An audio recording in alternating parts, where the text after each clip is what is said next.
Okay, so air ventilation is defined as the air used for providing an acceptable indoor air quality. So dia berkait juga dengan indoor air quality, and dia berkait dengan indoor air quality. So that's why you need to have the intentional movement and intentional movement of air, and sama ada dalam bentuk natural ataupun dalam bentuk forced ventilation, so that we can provide an acceptable indoor air quality, kan. So kalau you rasa tempat tu apa nama tak berkeadaan indoor air quality yang baik, kita pun boleh rasa, dan dia akan bagi kita kurang selesa lah.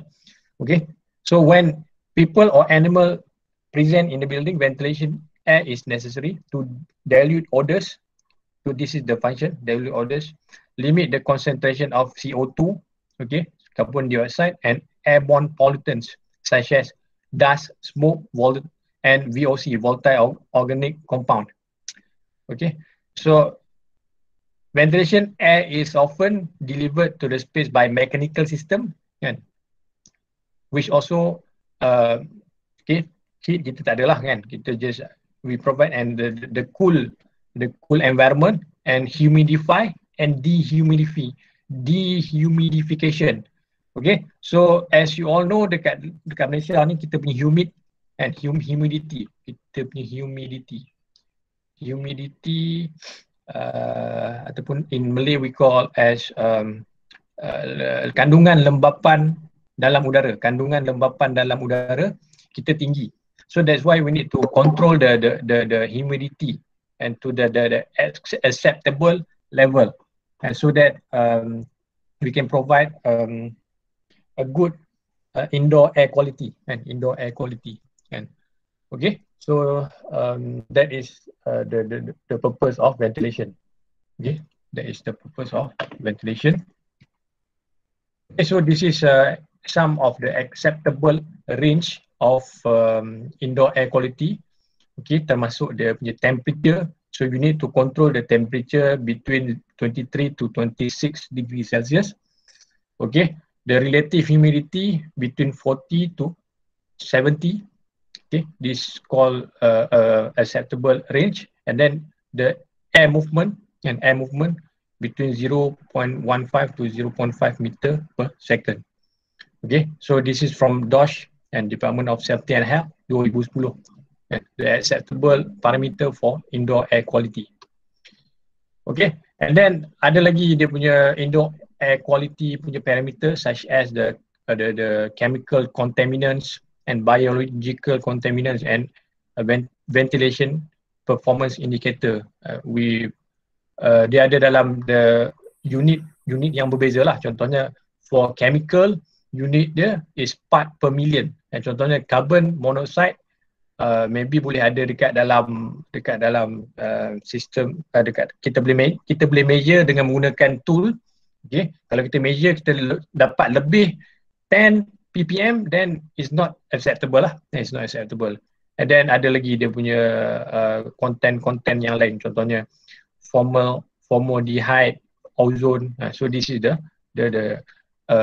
acceptable range. And then biological contaminants, this is kalau nak check pun ada dia punya tools. Okay, so we boleh check. Okay, sama juga dengan the nak check the carbon dioxide, dia punya unit dia part per million, C1000. Okay, so ventilation purpose is to provide an fresh air. Okay, preserve the correct level of oxygen. And correct level of oxygen, ingat, correct level of oxygen is 21%. Then 21% only. And then control the CO2 not more than 0.1 and 0.1%. Okay, control the moisture content between 30 to 70%. Okay, remove heat from machineries, people, and so on. Dispose odor, smoke, and dust. Relieve stagnation, and provide a sense of freshness. So that is the purpose of ventilation. Okay, so type of ventilation, and sama ada kita pakai mechanical or forced ventilation and through an air handling unit. kan, air handling unit. Kebanyakan bangunan bertingkat ni dia banyak menggunakan air handling unit lah untuk nak force the movement of the air from outside going to the inside of the building.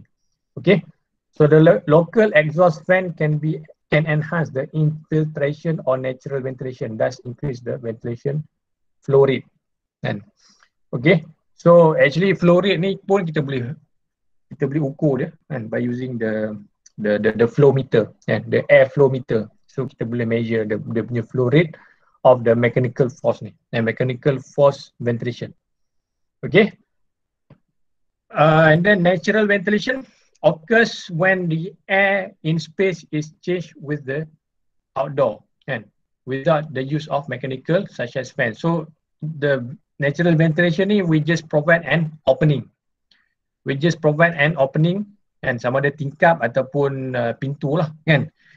Okay, so most often natural ventilation is assured through operatable windows. Operatable windows tu maksudnya window yang boleh dibuka lah, yang dibuka tutup. Also achieve the true temperature and pressure difference between the space. And pressure between the space tu we call as a stack ventilation.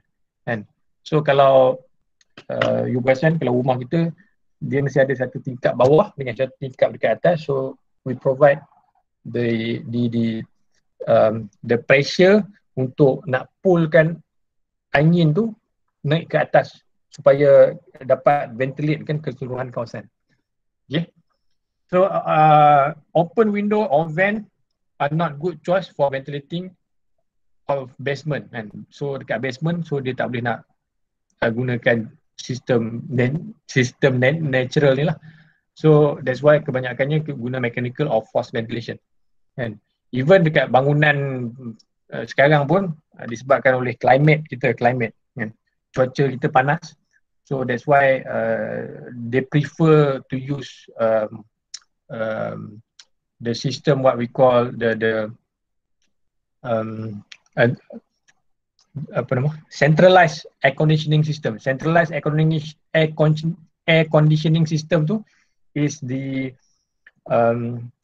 ventilation system plus air conditioning system, kan. So dia menggunakan konsep forced ventilation ni, and forced ventilation dengan dia akan push the air daripada outside masuk ke dalam bangunan kita dan akan dapat udara yang sejuk dengan disebabkan ada air conditioning system di dalam sistem tersebut. Okay. Natural ventilation, okay, involve harnessing natural available force to supply and remove air through an enclosed space. And so selalunya dekat dalam bangunan kita banyaklah enclosed space ni, kan. So dekat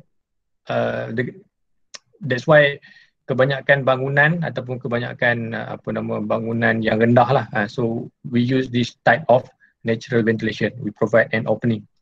Okay. The pressure generated by stack effect relies upon the buoyancy and heated or rise air, relies upon the force and prevailing wind to pull and push air through enclosed space.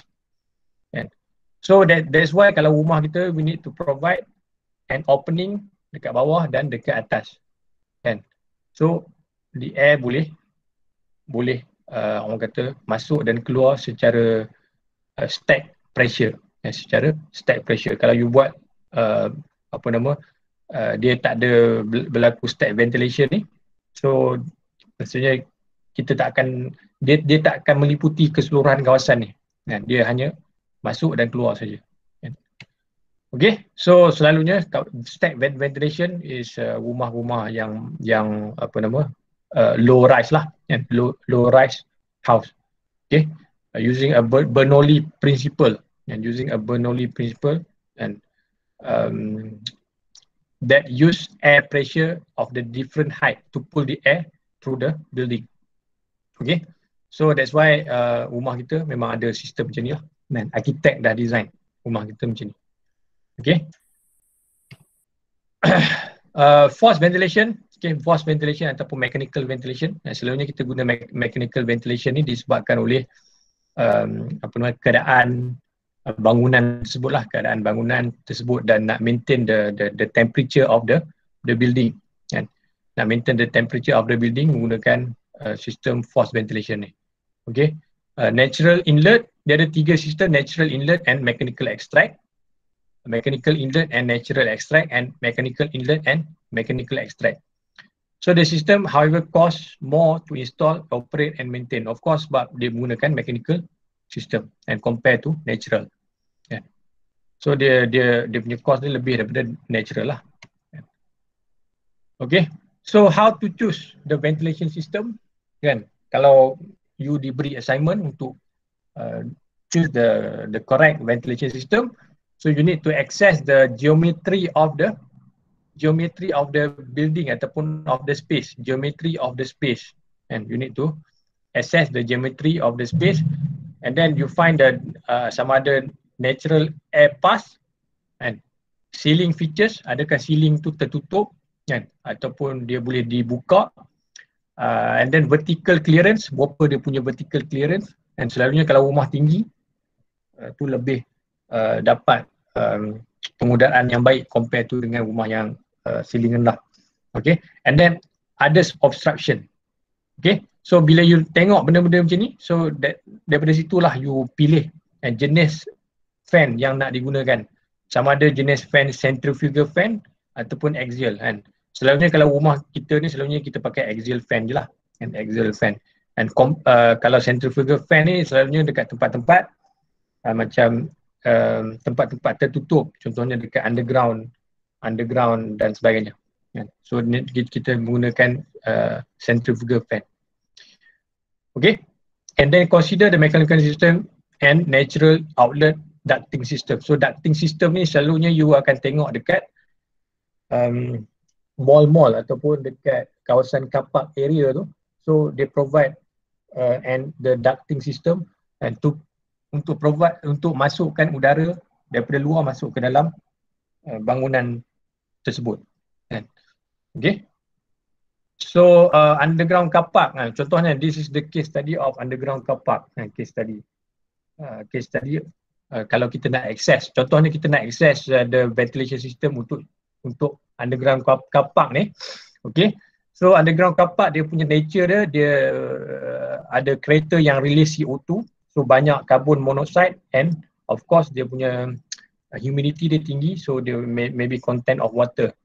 Okay, so we need to clear the smoke in the event of fire, so use natural ventilation and required an opening to fresh air and being provided to equal percentage of the floor area. Okay, so how to provide the natural ventilation kalau dekat underground car park ni, and so of course we need to use system mechanical lah, sistem mechanical, nak masukkan udara daripada luar ke dalam ke bawah underground car park ni kan. Okay, dengan menggunakan mechanical extract, mechanical extract to control and limiting the concentration of CO2 and within the car park, and maybe they use the jet fan and with the ductwork. Okay, so you boleh Google lah and what is the jet fan system ni and with the ductwork.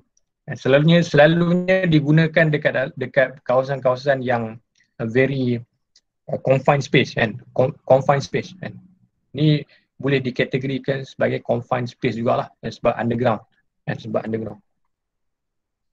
Okay. So general type of fan, okay, mechanical revolving blade fan are made in wide range design. Okay, dekat rumah you find to put the floor, banyaklah jenis-jenis fan kan, sama ada dekat you letak dekat lantai ataupun dekat ceiling. Okay, so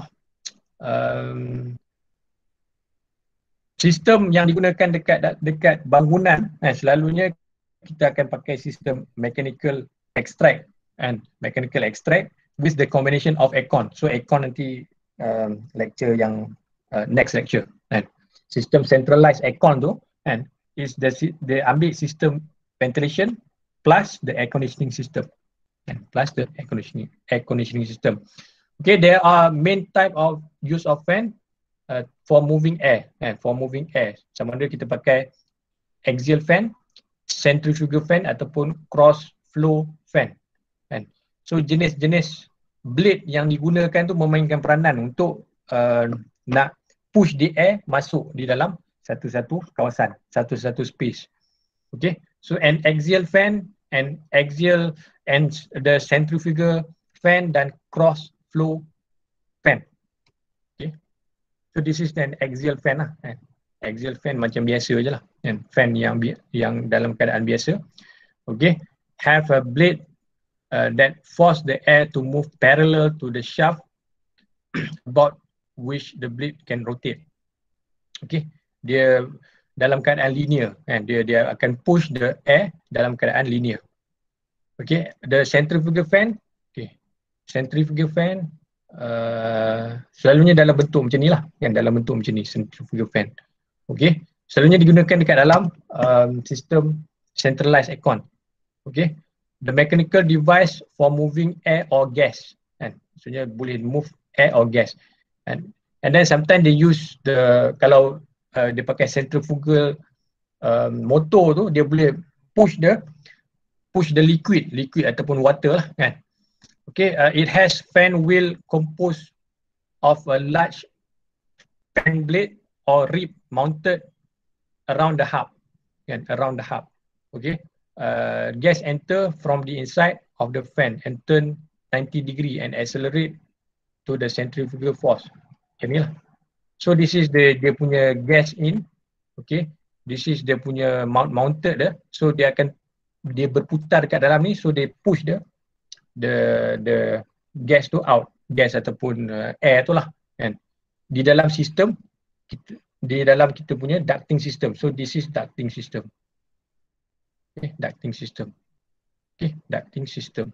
So dia akan push the air tu masuk di dalam ducting system tu. So dia akan masuk ke dalam and then contohnya kalau ada banyak bilik, so dia ada provide an opening lah dekat bilik 1, dia akan provide an opening dekat bilik 2, provide an opening dekat bilik 3, kan. So semasa laluan dia, so dekat sini dia ada tempat untuk buka tutup untuk mengawal dia punya keluar dia ada dia punya kawalan nak buka tutup, sama ada nak buka besar ataupun nak buka kecil. So air tu, kan, dia akan sepanjang centrifugal fan ni dibuka, so udara tu akan sampai ke dalam bilik 1 ni. Katakan this is bilik 1, this is bilik 2, this is bilik 3, and this is an opening. Banyak mana nak buka, kan, opening banyak mana nak buka. So kalau dekat lab tu you boleh tengok this type of fan, this type of model lah, dia ada satu model centrifugal fan ni, and so dekat sini ada opening dia. So dekat situ actually you boleh ambil flow meter, you boleh check dia punya air movement yang apabila you open besar dan you open kecil.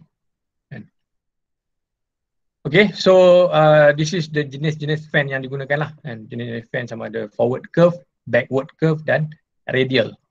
Okay, so dia mengikut dia punya design of the centrifugal fan tersebut. Okay, this is another type we call a propeller fan. Okay, propeller fan, a pressure difference between the forward and rear surface of the airfoil shape blade to produce air or water accelerate behind the blade. So selalunya ni digunakan dekat kita punya motor boat yang dekat belakang tu, so dia boleh push dia boleh push boat tersebut lah, disebabkan oleh sistem propeller ni, sistem propeller dynamic, kan. By using the Bernoulli principle, kan. Okay, so yang tu topik ventilation kita habis. Ada apa-apa soalan? Tak ada. So far saya tak ada.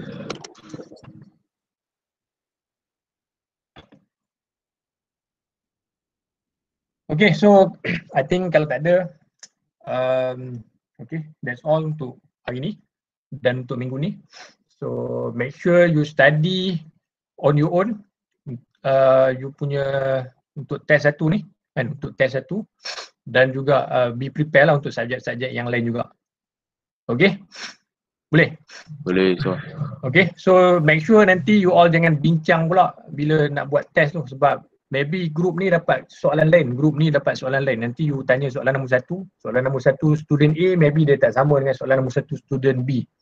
Kan, lagi ada juga yang tiru macam tu, nanti dapat tak tahulah kan. Hopefully dah benda you all dah belajar, sepatutnya you boleh jawab lah kan, sepatutnya you boleh jawab kan. Dan online distance learning ni dia melatih kita menjadi lebih bertanggungjawab kan. In the future you all memang kena bertanggungjawab kan. In the future dia memang melatih kita memang bertanggungjawab, be sincere and be responsible, dan juga nak menjadi orang dewasa ni memang nak kena jadi macam tu lah kan, nak kena jadi macam tu kan. So masing-masing ada dekat rumah masing-masing, just stay safe kan. COVID pun makin tinggi kan, kita pun tak boleh raya kan. So duduk rumah dan buatlah apa yang patut, benda-benda yang boleh memanfaatkan kehidupan kita dan kehidupan orang lain juga. Okay, alright, thank you. Assalamualaikum. Thank you sir. Okay, thank you sir. Thank you sir. Waalaikumsalam. Thank you sir. Thank you, sir. Thank you, sir. Thank you, sir. Baik.